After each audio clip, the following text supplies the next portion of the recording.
Hello students, आज हम बात करेंगे आईबीपीएस क्लर्क मेंस के बारे में जो अभी कुछ दिनों में ही होने वाला है। तो आप ये बचे हुए 9 दिन में आप कैसे तैयारी कर सकते हो उसके बारे में बात करेंगे। देखो, जिन लोगों की तैयारी बहुत अच्छे से हो रखी है उनको सिर्फ रिवीजन की ज़रूरत है। बट अगर किसी का कोई सेक्शन कोई पर्टिकुलर सेक्शन अगर वीक है, ज़्यादातर लोगों का मैथ्स या फिर जीएस वीक होता है, तो मैं उनके बारे में ज़्यादा अच्छे से बात करूँगा। सबसे पहले क्वांट सेक्शन के बारे में बात करूँगा, क्योंकि क्वांट सेक्शन ही ज़्यादातर लोग परेशान हो रखे होते हैं। ठीक है, या तो जीएस या तो क्वांट। तो पहले क्वांट के बारे में बात करेंगे। देखो, क्वांट सेक्शन में आपको एक चीज़ समझनी पड़ेगी, ये क्लर्क मेंस है। ठीक है, ये पीओ मेंस नहीं है। तो क्लर्क मेंस का जो लेवल होता है ना, ये बहुत ज़्यादा टॉप क्लास लेवल नहीं होता।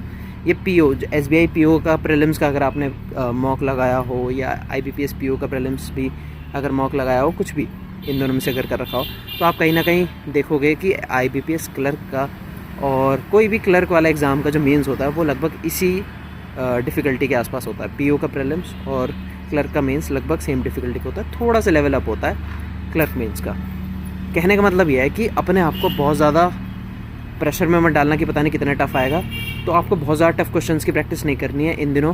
ठीक है, फुल मॉक्स लगाने की ट्राई मत करना। देखो, आपने कभी नहीं लगाया फुल मॉक तो ज़रूर लगा लेना, ताकि आपको एक आइडिया हो जाए कि इतने टाइम तक बैठे रहना होता है। ठीक है, आप ऐसा ना हो कि भाई बैठ ही नहीं पा रहे, पूरे एग्ज़ाम में दिमाग ही नहीं लगा पा रहे। तो एक मॉक ज़रूर दे लेना अगर किसी ने अभी तक नहीं दिया है। बाकी अगर किसी ने पहले दे रखा है, अगर क्लर्क मेंस फुल मॉक दे रखा है, तो उसको अब देने की ज़रूरत नहीं है। वो अपना सेक्शनल मॉक पे ज़्यादा फोकस रखे। जो भी उसका सेक्शन वीक है, अगर मैथ सेक्शन है तो उस सेक्शन का मॉक ही दे। ठीक है, तो मैथ्स या फिर क्वांट सेक्शन जो भी है, मैं बार बार कभी मैथ्स बोल दे रहा हूँ, कभी क्वांट बोल दे रहा हूँ, फोकस रखो। मैथ्स या क्वांट के बारे में ही बात हो रही है, ये सब ध्यान मत देना कि पहले कुछ और बोल रहा है, कुछ और बोल रहा है।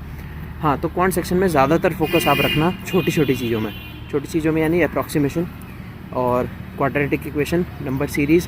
ठीक है, और डाटा सफिशिएंसी बहुत लोग डरते हैं, बट मैं एक टिप दूंगा कि अगर 2 स्टेटमेंट वाले डाटा सफिशिएंसी आ रही है, ठीक है, 2 आ रही है तो आप ज़रूर उसका अटैम्प्ट करो। 3 आ रही है तो उसमें गलती होने के चांसेस थोड़े बढ़ जाते हैं। तो आप 2 वाली आ रही है तो उसको ज़रूर अटैम्प्ट करना, 3 आ रही है तो मत करना।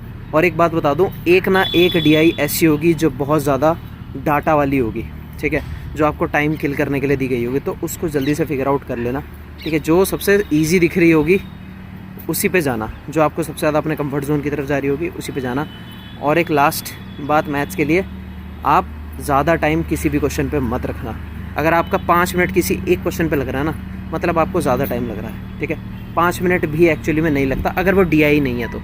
ठीक है, 5 मिनट से ज़्यादा हो गया है और आपको अभी भी समझ नहीं आ रहा है ना कि कैसे करना है, तो उसको स्किप कर दो। वो वही क्वेश्चन है जो नहीं होते हैं। ठीक है, अब बात करेंगे जीएस के लिए। जीएस के लिए बाकी इन दिनों में आप क्या कर सकते हो, इन दिनों में आप बहुत सारा डीपली जाके नहीं पढ़ सकते हो। आप लास्ट के 3 जो महीने होते हैं उसके करंट अफेयर, जो इंपॉर्टेंट करंट अफेयर होते हैं, या तो आशीष सर जो अड्डा 24/7 पर पढ़ाते हैं उनसे पढ़ लो, या फिर क्लाउड के टॉप 100 MCQs इन तीनों मंथ के ज़रूर पढ़ लेना। लास्ट 3 मंथ सबसे ज़्यादा इंपॉर्टेंट होता है, तो उन तीनों मंथ्स को अच्छे से कर लेना जितना कर सको। बात करेंगे रीजनिंग की। रीजनिंग में भी सबसे पहले आपको वही सब करने हैं जो सबसे ज़्यादा आपके जोन में है। अभी आपको कोई भी नया टॉपिक नहीं उठाना, ना मैथ्स में, ना रीजनिंग में, ना ही इंग्लिश में। तो आप रीजनिंग में भी वही सब टॉपिक उठाओ जिसमें आपकी स्पीड अच्छी है। सिलॉग्स आएंगे, थोड़े से टफ आएंगे, कोडेड आ जाएगी। जो ब्लड रिलेशन आते हैं वो थोड़े कोडेड आ जाते हैं। तो सबका थोड़ा सा मुश्किल बनाने की ट्राई करते हैं, थोड़ा टाइम लगता है क्वेश्चन सॉल्व करने में, बट सारे हो जाते हैं, सारे डूएबल क्वेश्चन होते हैं। बस आपकी स्पीड अच्छी होनी चाहिए।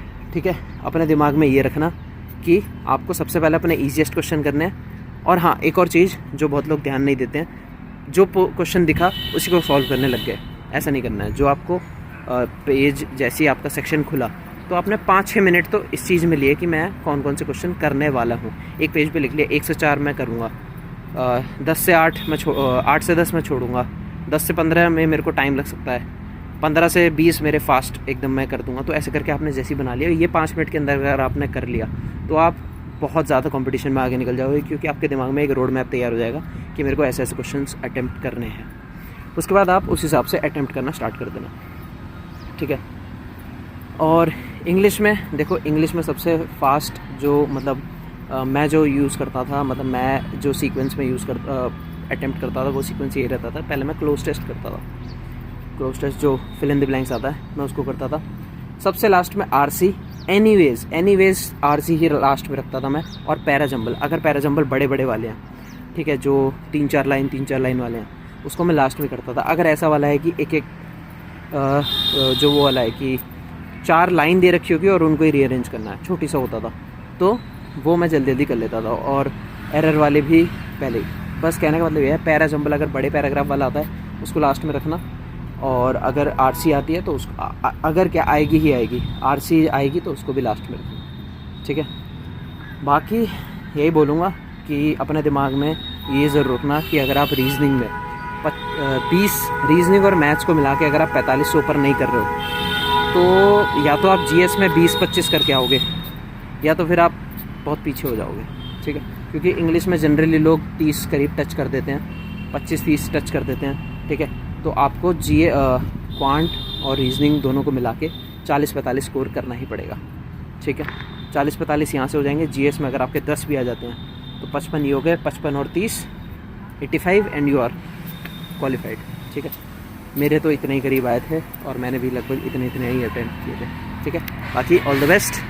और कोई डाउट हो तो पूछ लो यार, डाउट से ज़्यादा अपनी पढ़ाई पे ध्यान दो इस टाइम पे। प्रैक्टिस बहुत ज़्यादा उन्हीं चीज़ की करनी है जो आपको पहले से ही आता है। स्पीड बढ़ाओ, आपको ऐसी चीज़ पे अब नहीं भागना है जो आपको आता नहीं है। नई चीज़ों को बिल्कुल मत पढ़ना, मैं बता रहा हूँ, रिग्रेट करोगे, कोई फ़ायदा नहीं होगा। क्योंकि नई चीज़ को आप पढ़ने जाओगे, मेंस में वही चीज़ टकराएगी, तुम कर ही नहीं पाओगे, ठीक है। नई चीज़ अगर प्रीलिम्स के एग्ज़ाम से पहले सीख लोगे ना, फिर भी काम बन जाता है, बट मेंस के टाइम पे नहीं बनता है। तो अभी उन्हीं चीज़ पे फोकस करो जो तुम्हें पहले से आती है, ठीक है। All the best and bye bye.